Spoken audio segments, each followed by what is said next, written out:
너는 이스라엘 자손 중 내 형 아론과 그의 아들들 곧 아론과 아론의 아들들 나답과 아비후와 엘르아살과 이다마를 그와 함께 내게로 나오게 하여 나를 섬기는 제사장 직분을 행하게 하되 내 형 아론을 위하여 거룩한 옷을 지어 영화롭고 아름답게 할지니 너는 무릇 마음에 지혜 있는 모든 자 곧 내가 지혜로운 영으로 채운 자들에게 말하여 아론의 옷을 지어 그를 거룩하게 하여 내게 제사장 직분을 행하게 하라.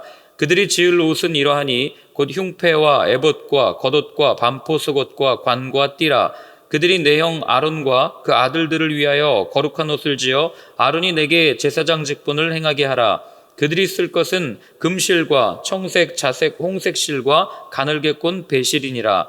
그들이 금실과 청색, 자색, 홍색 실과 가늘게 꼰 배실로 정교하게 짜서 에봇을 짓되 그것에 어깨바지 둘을 달아 그 두 끝을 이어지게 하고 에봇 위에 매는 띠는 에봇 짜는 법으로 금실과 청색, 자색, 홍색 실과 가늘게 꼰 배실로 에봇에 정교하게 붙여 짤지며 호마노 2개를 가져다가 그 위에 이스라엘 아들들의 이름을 새기되 그들의 나이대로 6 이름을 한 보석에 나머지 6 이름은 다른 보석에 새기라. 보석을 새기는 자가 도장에 새김같이 너는 이스라엘 아들들의 이름을 그 2 보석에 새겨 금태에 물리고 그 2 보석을 에봇의 2 어깨바지에 붙여 이스라엘 아들들의 기념 보석을 삼되 아론이 여호와 앞에서 그들의 이름을 그 2 어깨에 메어서 기념이 되게 할지며 너는 금으로 태를 만들고 순금으로 노끈처럼 2 사슬을 땄고 그 따은 사슬을 그 태에 달지니라. 너는 판결 흉패를 에봇 짜는 방법으로 금실과 청색, 자색, 홍색 실과 가늘게 꼰 배실로 정교하게 짜서 만들되 길이와 너비가 한 뼘씩 2겹으로 네모 반듯하게 하고 그것에 4줄로 보석을 물리되 첫 줄은 홍보석, 황옥, 녹주옥이요 둘째 줄은 석류석, 남보석, 홍만호요 셋째 줄은 호박, 백만호, 자수정이요 넷째 줄은 녹보석, 호만호, 벽옥으로 다 금태에 물릴지니 이 보석들은 이스라엘 아들들의 이름대로 12이라. 보석마다 12지파에 한 이름씩 도장을 새기는 법으로 새기고 순금으로 노끈처럼 따은 사슬을 흉패 위에 붙이고 또 금고리 2를 만들어 흉패 위 곧 흉패 2 끝에 그 2 고리를 달고 따은 2금 사슬로 흉패 2 끝 2 고리에 꿰어매고 2 따은 사슬의 다른 2 끝을 에봇 앞 2 어깨바지의 금태에 매고 또 금고리 2를 만들어 흉패 아래 양쪽과 안쪽 곧 에봇에 닿은 곳에 달고 또 금고리 2를 만들어 에봇 앞 2 어깨바지 아래 매는 자리 가까운 쪽 곧 정교하게 짠 띠 위쪽에 달고 청색 끈으로 흉패고리와 에봇 고리에 꿰어 흉패로 정교하게 짠 에봇 띠 위에 붙여 떨어지지 않게 하라. 아론이 성소에 들어갈 때는 이스라엘 아들들의 이름을 기록한 이 판결 흉패를 가슴에 붙여 여호와 앞에 영원한 기념을 삼을 것이니라. 너는 우림과 둠밈을 판결 흉패 안에 넣어 아론이 여호와 앞에 들어갈 때에 그의 가슴에 붙이게 하라. 아론은 여호와 앞에서 이스라엘 자손의 흉패를 항상 그의 가슴에 붙일지니라. 아멘. 성막의 외형적인 설계도를 다 말씀해 주신 하나님께서는 이제 그 안에서 일을 해야 되는 사람들, 제사장들이 어떠한 복장과 또 어떠한 모습으로 섬겨야 되는지를 계속해서 말씀해 주십니다. 특별히 이 출애굽기 28장은 어제 제가 사진 올려드린 것처럼 제사장의 겉모습, 특별히 제사장이 입는 옷, 그 위에 부착하는 여러 가지 이 액세서리들을 우리에게 아주 상세하게 설명을 해주고 있습니다. 근데 읽다 보면은 굉장히 복잡하죠. 어디에 뭐를 달고 보석은 어디에 달고 또 끈에다가 매고 굉장히 복잡하지만 이거 그냥 여러분들이 옷 입는 순서라고 생각하시고 그 입은 옷을 어떻게 설명하는가를 생각하시면 훨씬 더 쉽게 이해할 수가 있습니다. 우림과 둠밈도 나오고 판결 흉패도 나오고 굉장히 복잡한데 이따가 자세하게 설명을 드리겠지만 복잡할 게 하나도 없는 그런 제사장의 모습을 우리에게 들려줍니다. 자, 우리 다시 한번 1절부터 4절까지를 같이 한번 읽어보겠습니다. 읽습니다. 너는 이스라엘 자손 중 내 형 아론과 그의 아들들 곧 아론과 아론의 아들들 나답과 아비후와 엘르아살과 이다말 그와 함께 내게로 나오게 하여 나를 섬기는 제사장 직분을 행하게 하되 내 형 아론을 위하여 거룩한 옷을 지어 영화롭고 아름답게 할지니 너는 무릇 마음에 지혜 있는 모든 자 곧 내게 지혜로운 영으로 채운 자들에게 말하여 아론의 옷을 지어 그를 거룩하게 하여 내게 제사장 직분을 행하게 하라. 그들이 지을 옷은 이러하니 곧 흉패와 에봇과 겉옷과 반포 속옷과 관과 띠라. 그들이 내 형 아론과 그 아들들을 위하여 거룩한 옷을 지어 아론이 내게 제사장 직분을 행하게 하라. 아멘. 자, 하나님께서 제일 먼저 제사장을 이제 세우시는데 모든 하드웨어가 준비되었으니까 이제 소프트웨어를 쳐야 될 거 아닙니까? 그런데 그 제사장의 선택 기준을 오늘 하나님께서는 이렇게 말씀하십니다. 어떻게 되어 있습니까? 거룩하게 구별하여 세웠다라고 분명하게 말씀하시는 거죠. 여러분, 구약 시대는 아무나 제사장이 될 수 없어요. 제사장은 하나님께서 선택하신 사람, 하나님께서 택하여서 부르신 사람, 즉 레위 지파, 그리고 레위 자손 가운데서도 이 대제사장을 할 수 있는 사람은 오직 아론의 후손들만이 그걸 할 수 있었습니다. 그러니 아무나 나 레위인이기 때문에 나 하나님을 섬기는 제사장이 되고 싶어요 한다고 해서 제사장이 됐던 것도 아니고, 또 이스라엘 사람들 중에 많은 사람들이 나는 거룩하게 사니까 나는 하나님의 성막에서 하나님을 섬기는 사람이 되겠습니다라고 말할 수도 없는, 내 의지와 내 자의를 가지고 할 수 없는 게 바로 제사장 직분이었단 말이에요. 하나님께서 불러서 택하여서 내 일을 좀 해라 라고 부르신 그 사람들이 바로 제사장이었다는 거죠. 그럼 우리는 알게 됩니다. 그래서 우리가 이 구약 성경을 읽다가 이걸 잘못 오해하면 하나님께서 구별하여 택하여 부르시고 하나님의 일을 하도록 맡겼으니까, 성막에서 맡겼으니까 이거는 목회자들을 상징하는 단어가 아닐까, 이렇게 해가지고 또 해서 오류에 빠질 수 있지만, 그러나 우리가 다 알고 있지 않습니까? 여러분들이 잘 아는 성경 구절인데 한번 찾아보겠습니다. 베드로전서 2장 9절 말씀이에요. 베드로전서 2장 9절. 네, 아마 암송하시는 분도 있을 거예요. 베드로전서 2장 9절 같이 한번 읽습니다.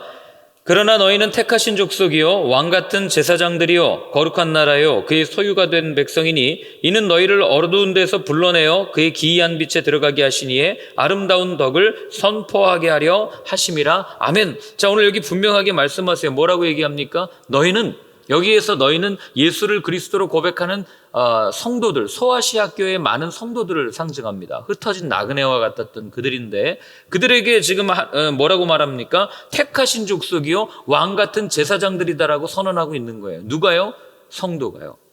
왜 성도가 택하신 제사장들인가? 그 뒤에 있잖아요. 너희를 어두운 가운데서 불러내었다. 하나님께서 불러내었다는 얘기는 하나님께서 선택하셨다는 얘기고, 하나님께서 택하여 세상 가운데서 불러낸 사람들, 이게 성도라는 거예요. 그러니까 아까 제사장도 말씀드렸죠? 아무나 할 수 있는 게 아니라 하나님께서 택하여 부른 사람들, 하나님의 일을 맡겨준 사람들이 제사장이라고 했습니다. 그럼 오늘을 사는 우리들은요, 하나님께서 어두운 세상에서 우리를 불러내셨고, 그리고 그 세상 가운데서 소금과 빛으로 살아갈 수 있는 사명, 하나님의 일을 할 수 있는 사명을 우리에게 맡겨주셨단 말이에요. 그러니까 우리는 예수님 이후에 그냥 제사장이에요, 이게 아니고 구약 시대에 하나님께서 제사장을 택하실 때 하셨던 모습과 똑같은 모습으로 우리를 부르셨다는 거죠. 그렇기 때문에 여러분, 우리가 제사장이라는 거예요. 그런데 이게 참 말처럼 쉽지 않습니다. 만인 제사장을 이야기하면서 우리 모두가 다 제사장이라고 이야기하지만 사실 이게 잘 되질 않아요. 저도 마찬가지예요. 행함에는 조금 주저함이 있습니다. 예를 들면 그런 거죠. 모두가 다 제사장이라고 말하지만 사실은 모든 사람이 제사장이기를 원치 않는 게 우리의 마음입니다. 저만 그런 게 아니라, 저 같은 목사들만 그런 게 아니라 성도님들도 마찬가지예요. 예를 들어서 어떤 교회에 같이 가자 그랬는데 그 교회는 누가 목사예요? 이걸 제일 먼저 물어요. 그리고 목사 없는 교회예요. 그냥 우리 형제들끼리 모여서 예배드립니다. 그러면 제일 먼저 어떤 시선으로 봅니까? 이단 아니야? 이거처럼 보는 거죠. 그런데 오늘 성경은 분명히 우리한테 말하는 건 모두가 다 제사장이라는 거죠. 즉 모두가 다 하나님 앞에 나아갈 수 있고, 모두가 다 직접 하나님 앞에 무언가를 할 수 있는, 하나님께 그렇게 부름받은 존재임에도 불구하고 우리는 여전히 교회 안에서 마치 직분이 서열인 것처럼, 마치 직분이 우리가 해야 하는 일을 완전히 갈라놓은 것처럼, 그 말 자체가 직분인데 그렇게 생각하도록 만들어놨다는 거죠. 여러분, 왜 설교는 목사만 해야 됩니까? 왜 세례는 목사만 베풀어야 돼요? 제가 이거 늘 갖고 있는 고민인데, 이걸 저도 실행하자니 사실 저도 용기가 없는 거죠. 이거 해도 될까? 이렇게 하면 어떨까? 그래서 바라기는 참 나중에 한번 진짜 좀 해봤으면 좋겠어요. 여러분들이 설교하고 제가 앉아서 예배드리고 이런 날이 좀 있었으면 좋겠습니다. 그래서 제가 성경 공부 온라인으로도 하고 이렇게 쭉쭉 무언가를 같이 하려고 하는 이유가 하나님의 말씀을 알고 하나님께 분명한 부르심을 받았다는 소명과 사명이 있으면 여러분들 모두가 다 하나님 앞에 하나님의 전도자이기 때문에 그래요. 그런데 왜 이렇게 직분을 나눠놓고 이거는 누가 해야 될 일, 이건 누가 해야 될 일 이렇게 나누는지 아세요? 부끄러운 얘기지만 솔직하게 얘기하면 그게 저희 같은 목사들의 밥벌이 수단이기 때문에 그런 거 아니겠어요? 이걸 하면 누군가 만약에 성도라고 불리우는 사람이 설교하면 불편해하는 사람이 누구겠어요? 목사들이죠. 목사와 평신도로 구분해놓고 이건 누가 하고 이건 저거 하고 이 자리를 지켜야 하는 종교인들이 있기 때문에 이건 아무나 할 수 있는 게 아니야. 이거는 하나님의 부르심을 받은 특별한 사람들만 할 수 있는 거야. 왜 목사만 특별한 사람이에요? 모두가 다 하나님 앞에 부르심을 받았다면 모두가 다 특별한 사람 아니겠습니까? 목회자와 평신도로 구분하는 이 자체가 하나님 앞에 모든 사람이 제사장으로 서기를 바라는 이 하나님의 뜻을 저버리는 행위라는 것을 우리가 꼭 기억해야 될 겁니다. 자, 그리고 오늘 두 번째로 제사장에게 무엇을 입힙니까? 거룩한 옷을 입혀요. 자, 하나님께서 요구하시는 거룩한 옷을 오늘 아론과 그의 제사장들이 이제 입게 될 거예요.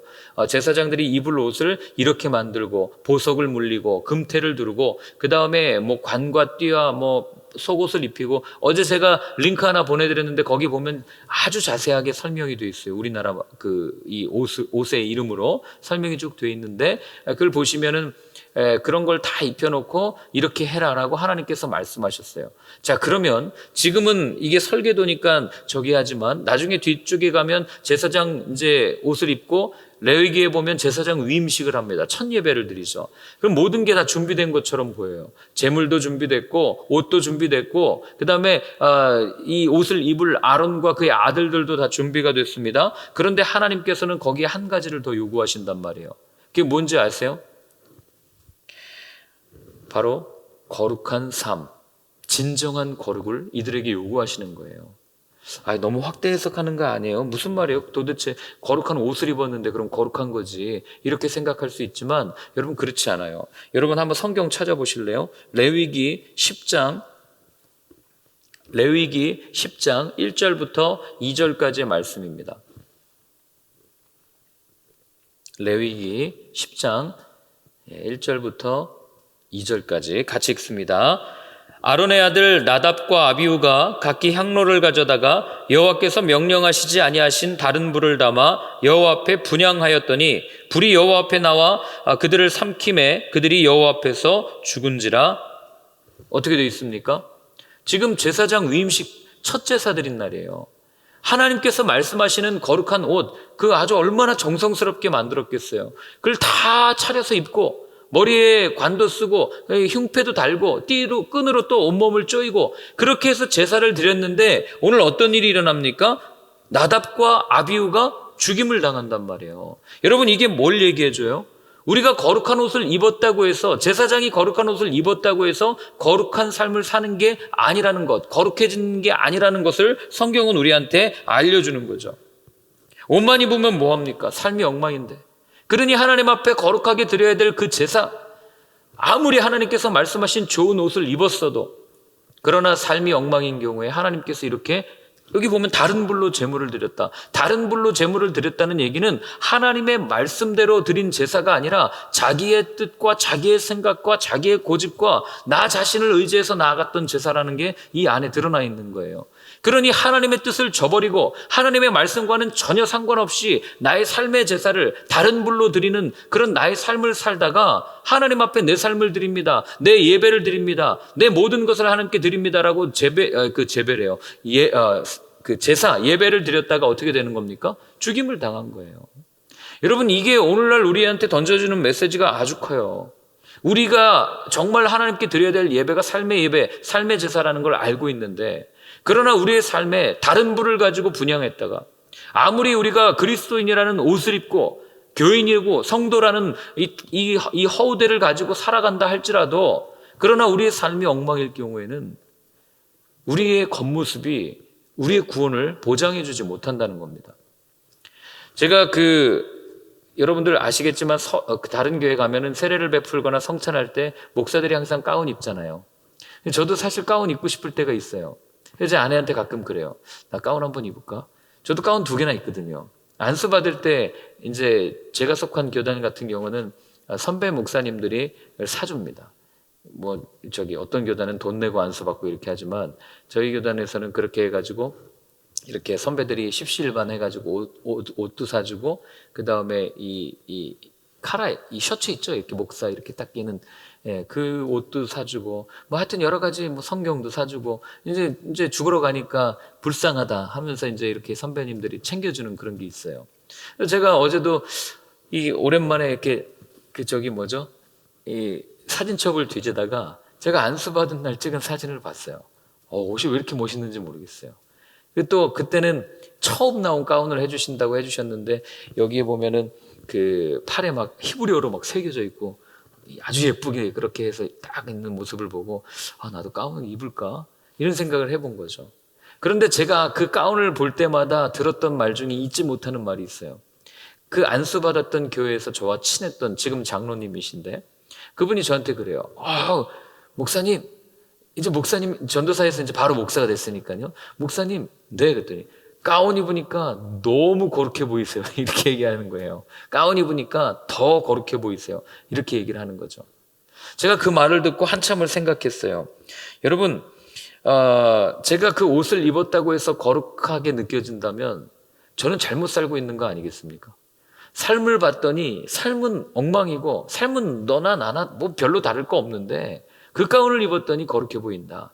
이 말을 듣는, 물론 그런 의도로 말씀하신 건 아니지만 제가 이제 그 말을 곱씹으면서 생각할 때, 그런 의중으로 만약에 저에게 말을 했다면 제 삶은 거룩하지 않다는 걸 스스로가 드러내는 것 아니겠어요? 그러니 여러분, 우리가 어떤 옷을 입었느냐, 오늘도 제사장이 옷을 입지만 이 옷을 입었다 해서 거룩이 완성되고 거룩해지는 게 아니라는 거예요. 우리가 삶으로 거룩을 살아낼 때, 거룩이 뭔지는 말씀드렸죠? 내일도 말씀드리겠지만, 우리가 그렇게 거룩함을 내세우는 게 아니라 그냥 거룩함 안에 젖어서 하나님의 성품을 드러내며 살 때, 거기에 제사장들이 옷을 입을 때 거기에 능력이 나타나고 배가 되는 거지, 삶은 엉망인데 겉모습만 옷을 입었다고 해서 거룩이 나타나는 게 아니라는 거예요.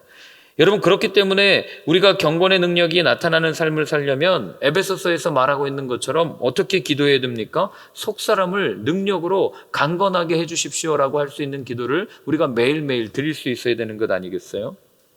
그럼 우린 또 그렇게 질문할 수 있어요. 아니, 그럴 거면 그냥 옷 주시지 말지 왜 옷은 지어가지고 이렇게 번거롭고 복잡하게 만드셨어요?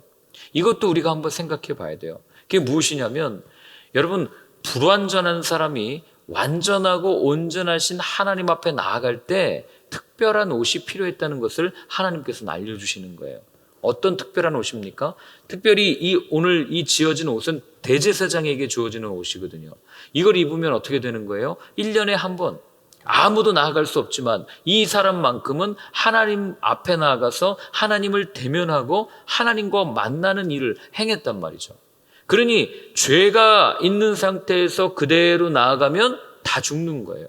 그래서 대제사장도 그 안에 들어가기 전에, 지성소 안에 들어가기 전에 제사를 드리면서 자기의 속죄를 위해서 들어갔고, 그것뿐만 아니라 자기의 모든 것을 가린다는 상징적인 의미로 제사장의 옷을 입고 이 격식을 갖추고 하나님 앞에 나아갔던 거죠. 그냥 나가면 죽으니까. 더 나아가서 그냥 나가면, 여러분, 빨개 벗고 엄마 아빠 앞에 서 있는 거랑 똑같은 거예요. 다 보이잖아요. 뭐가 묻었는지 어디가 더러운지 이게 다 보이니까. 하나님은 죄랑 가까이 있을 수 없는 분이에요. 근데 어디서 시커멓게 죄로 이렇게 온몸을 치러놓은 사람이 나왔다? 그럼 바로 죽어야 되잖아요. 그러니까 제사도 드리고, 그리고 어떻게 한 거예요? 옷도 입어서 하나님, 나는 이 옷으로 내 죄를 가렸습니다라고 하는 하나의 상징적인 의미가 이 안에 담겨 있다는 거죠.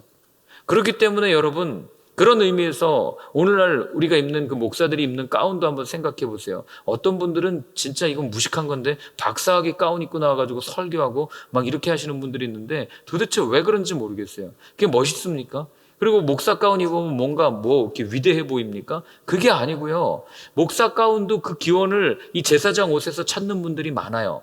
제사장도 옷을 입었으니까 목사도 가운을 입어야 된다. 사실은 그 가운 입기 시작한 게 깔뱅이 왜 입었냐면 외투 입은 거거든요. 추워가지고.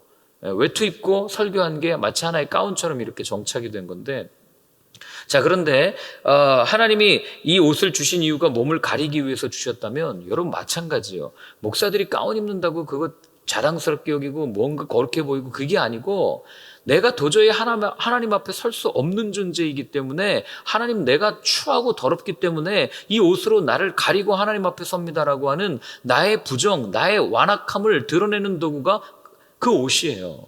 근데 뭘 그걸 자랑하겠습니까? 그래서 성경은 뭐라고 얘기해요? 우리들이 진짜 입어야 할 옷, 성도들이 늘 이렇게 착용해야 될 옷이 무엇입니까? 바로 이렇게 얘기하죠. 로마서 13장 14절인데요. 같이 한번 읽어보겠습니다. 로마서 13장 14절 같이 읽습니다. 오직 주 예수 그리스도로 옷 입고 정욕을 위하여 육신의 일을 도모하지 말라. 아멘. 자, 뭐라고 되어 있습니까? 무슨 옷을 입으라고요? 그리스도로 옷 입으라고요. 그죠? 그리고 뭘 피하라고요? 정욕과 육신의 일을 피하라고 이야기합니다. 그러니 여러분, 우리가 평생토록 입어야 할 옷이 어떤 옷인지가 분명하게 드러나는 거잖아요. 우리에게는 더 이상 제사장 옷이 필요하지 않아요. 우리에게는 그리스도의 옷이 필요할 뿐입니다. 그분께서 입혀주시는, 그분 자신이 옷이 되어서 입혀주시는 그 옷으로 우리가 온몸을 가리고 나아가면, 어제도 말씀드렸잖아요. 예수 그리스도의 십자가의 보혈로 완전히 발려진 사람은 아무리 죄인일지라도 하나님이 보실 때는 죄인된 의인, 분명하게 말씀해 주시지 않았습니까? 그 모습으로 나아가는데 더 이상 무슨 제사장 옷이 필요하겠냔 말이에요. 자, 그리고 제사장이 또 무엇을 여기다 하냐면, 우리 제일 마지막에 29절과 30절을 한번 같이 읽어보겠습니다. 아론이 성소에 들어갈 때에는 이스라엘 아들들의 이름을 기록한 이 판결 흉패를 가슴에 붙여 여호와 앞에 영원한 기념을 삼을 것이니라. 너는 우림과 둠밈을 판결 흉패 안에 넣어 아론이 여호와 앞에 들어갈 때에 그의 가슴에 붙이게 하라. 아론은 여호와 앞에서 이스라엘 자손의 흉패를 항상 그의 가슴에 붙일지니라. 아멘. 자, 제사장들이 모든 옷을 입고 난 이후에 마지막으로 착용하는 액세서리가 몇 가지가 있는데, 한 가지는 내일 살펴보겠지만 그중 하나 나오는 이 액세서리는 뭐냐면 바로 여기 있는 판결 흉패라는 거예요. 판결 흉패는 뭐냐면, 흉패가 가슴에 다는 패잖아요. 이런 네모난 천에다가 12가지 아름다운 보석을 이 직사각형 모양으로 딱 이렇게 12개를 박는 거예요. 그 12개는 이스라엘 12지파를 상징하는 거죠. 어마어마한 보석들이 들어갑니다. 그리고 그거를 이렇게 실로 이렇게 딱 박아가지고 요 앞에 요만큼 달 수 있는 앞치마처럼 마치 달 수 있는 이 끈이 4개가 달려가지고 가슴을 조이는 그런 흉패가 판결 흉패입니다. 그리고 이 판결 흉패 뒷면에는 주머니를 만들어 놔가지고 그 주머니에는 2개의 그 도구를 넣는데, 그게 뭐냐면 우림과 둠밈이라는 도구예요. 우림은 빛들이라는 뜻이고, 둠밈은 완전하다, 완벽하다 이런 뜻이에요. 그래서 우림은 보통은 뭐라고 하냐면 no, 그 다음에 둠밈은 yes, 이걸 상징하는 거예요. 그러니까 어떤 모양으로 생겼는지 정확히 몰라요. 근데 제가 어제 올려드린 그 까만 돌, 그 바둑돌 같은 2개, 그게 우림과 둠밈이라고 상상해서 만들어 놓은 거죠. 그걸 넣어놓고 하나님의 뜻을 묻는 거예요. 하나님이 이게 정말 맞습니까? 근데 이게 탈무드에 어떻게 기록이 되어 있냐면 이렇게 기록되어 있어요. 선지자나 예언자를 통해서 하나님께서 보통 말씀을 주시는데, 선지자나 예언자를 통해서 말씀을 주시지 않을 경우에는 사람들이 대제사장에게 나아가서 하나님의 뜻을 물어요. 그럼 대제사장은 제사를 드리고 하나님 제단 앞에 서서 기도합니다. 모든 사람을 대신해서. 그러면 하나님의 영이, 우리말로 하면 성령이죠. 성령이 그에게 임해서 이 하나님의 뜻을 묻는 제사장에게 하나님의 뜻을 분명하게 알려주는데, 그게 yes or no 해가지고 우림이냐 둠밈이냐 이걸 가지고 하나님의 뜻을 묻는다는 거예요. 이게 성경에 사실 어떤 모양으로 생겼는지는 아까도 말씀드린 잘 모르는 이유가, 솔로몬 이후에는 거의 사용되지 않거든요. 성경 어디에도 잘 나오지 않아요. 그러나 여호수아 때, 다윗 때에는 이게 사용되었다는 걸 우리는 알아요. 여호수아 때는 언제 사용됐습니까? 모세의 후계자가 되었을 때 그 앞에 서서 우림과 둠밈 앞에 둠밈으로 하나님의 뜻을 묻는 장면이 민수기에 나옵니다. 그 다윗은 언제 사용했어요? 아말렉과의 전쟁을 앞두고, 저희가 나중에 사무엘상 30장 정도 가면 나오겠지만, 그때 이 판결 흉패와 에봇과 우림과 둠밈을 가지고 하나님의 뜻을 묻고 전쟁에 나아가는 그런 다윗의 모습을 보게 되는 거죠. 자, 그러면 오늘날 우리는 어떠한 우림과 둠밈을 가지고 있습니까? 우리는 이게 뭐 이렇게 제비뽑기이기 때문에 이게 무슨 점 보는 거냐, 뭐 이렇게 생각할 수 있지만, 여러분, 이 하나님께서 이 제비뽑기 도구인데 이걸 우리에게 허락하신 이유는 제발 인간의 모든 생각을 다 내려놓고 하나님께서 말씀하시는 그 뜻에 순종하게 하기 위해서, 그리고 하나님께서 말씀하시는 그 일, 하나님께서 들려주신 그 말씀에 순종하는 태도를 보기 위해서 우리에게 주신 도구라는 것을 여러분 잊으면 안 됩니다. 자, 어쨌든 그러면 오늘날 우리에게 주신 우림과 둠밈은 어떤 게 있어요? 여러분들은 무엇으로 하나님의 뜻을 분별하십니까? 며칠 전에도 어떤 분이 물었어요. 하나님의 말씀이 들리거나 환상이 보이면, 또는 어떤 경험을 하면 그것이 하나님의 뜻인지 아닌지 어떻게 분별할 수 있습니까? 여러분, 다른 걸로 분별하면 다 이단됩니다. 이미 우리에게 확실하게 알려주신 계시가 있죠. 어떤 계시요? 특별한 목적을 가지고 주신 계시가 있다고 제가 로마서 성경 공부하는데 말씀드렸는데, 그 계시가 뭐예요? 특별 계시, 바로 성경입니다. 하나님의 말씀이에요. 그러니까 우리 앞에 나타난 우리가 또한 물어야 할 여러 가지 것들 가운데 우리에게 분명하게 하나님의 뜻이 아닌지 맞는지를 분별해 줄 수 있는 그 기준은 이 하나님의 말씀인 성경을 가지고만 해나갈 수 있다는 거죠. 하나님의 말씀에 비추어서 이게 맞으면 오케이, 아니면 아닌 걸로 우리가 살아내야 하는 겁니다. 자, 그렇기 때문에 여러분, 말씀의 중요성은 아무리 강조해도 지나침이 없어요. 이걸 우리가 놓치면 안 됩니다. 그래서 우림과 둠밈이라고, 하나님이 말씀으로 그렇게 하셨다면 나도 오늘 아침에 일어나서 성경책을 딱 펴가지고 여기가 좋은 말씀이면 오케이, 안 좋은 말씀이면 아니다, 이런 기준이 아니고, 그죠? 예, 제가 말씀드린 게 어떤 의중인지 아시겠죠? 하나님의 말씀이 항상 내 삶을 이끌어갈 수 있도록 주머니에 넣고 품었다는 얘기는요, 하나님의 기준이 되는 하나님의 말씀을 늘 마음에 품고 다녀야 하는 게 제사장의 모습이었다는 것을 우리에게 들려주는 겁니다. 그렇기 때문에 이 시대에 제사장 된 저와 여러분들이 정말 마음에 품고 있어야 될 것이 무엇인가, 늘 묵상해야 될 것이 무엇인가, 바로 복 있는 사람이 되는 조건, 여호와의 말씀을 주야로 묵상하는 사람, 그 말씀이 여기에도 그대로 적용이 되는 거예요. 신앙생활하는데 여러분, 말씀이면 충분합니다. 성령이면 충분합니다. 이걸 놓치면 안 돼요. 오늘도 여기 보면은 그 우림과 둠밈 할 때 하나님의 영이 그들 가운데 임한다, 뭐 탈무드에도 그렇게 기록되지 않습니까? 여러분, 신앙생활 하는데 뭐 어디 가서 뭐 성경 공부 잘 가르친다더라, 또 어디 가서 뭐 봉사하면 좋다더라, 그런 것도 좋아요. 그거는 나중 문제입니다. 그거는 있어도 그만이고 없어도 그만이에요. 그러나 정말 중요한 것, 우리의 신앙생활의 근간을 절대 흔들 수 없는 딱 두 가지를 고르라고 하면 저는 말씀과 성령이라고 여러분들에게 말씀드리고 싶어요. 이 두 가지만 붙잡으면 여러분, 하나님 나라 가는데 아무런 부족함도 없을 것이고 모자람도 없을 것입니다. 그래서 오늘 한번 저희들이 같이 기도할 때는 이렇게 한번 기도했으면 좋겠어요. 하나님, 이 시대에 우리를 제사장으로 세워주셔서 감사합니다. 이때에 우리에게 입혀주신 이 옷, 예수 그리스도로 입혀주신 이 옷을 우리가 늘 깨끗하게, 정결하게, 잘 간직하고 입을 수 있도록 도와주시고, 우리 안에 늘 하나님의 말씀을 품어서 그 말씀이 나를 이끌어가는 것을 경험하는 나의 삶이 되게 하여 주옵소서. 한번 같이 기도하겠습니다. 하나님 아버지, 오늘도 저희들을 제사장으로 세워주셨습니다. 어둠 가운데에서 모든 사람을 하나님께로 이끄는, 하나님께로 인도하는 서금과 빛의 제사장으로 저희들을 세워주셨습니다. 하나님, 하나님께서 세워주신 이 직분을 저희들이 가볍게 여기지 아니할 수 있도록 도와주시고, 이 제사장 직분을 행하며 나아갈 때 여러 가지 어려운 일들이 있을 겁니다. 그러나 그때마다 하나님께서 하나님의 일을 하는 사람들에게 모든 것을 다 준비하셨고 채워주신다는 것을 경험할 수 있는 저희들의 삶이 될 수 있도록 도와주시고, 그렇게 말씀하신 그 하나님의 말씀이 우리를 이끌어가는 것을 또한 우리가 경험함으로, 내 삶은 하나님 손 안에 있구나, 내 모든 것은 하나님께 달려 있구나, 하나님을 더욱더 의지하고 하나님을 더욱더 바라볼 수 있는 저희 모두의 삶이 될 수 있도록 주여 인도하여 주시옵소서.